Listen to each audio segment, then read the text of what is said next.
To start paying for your orders, head over to the main dashboard and scroll down to the Orders section. From there, click on Search to access the Orders page. Here, you can view all your orders in one place. If you want to pay for all orders at once, simply click the Pay All Action button and select your preferred payment method from the drop-down menu.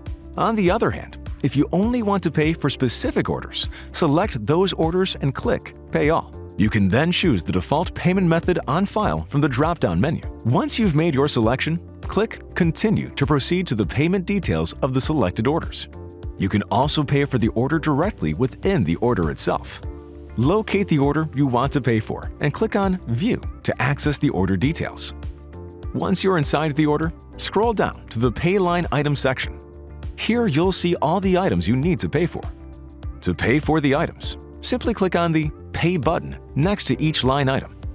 This will bring up a payment window where you can select your preferred payment type and click Continue. And that's it.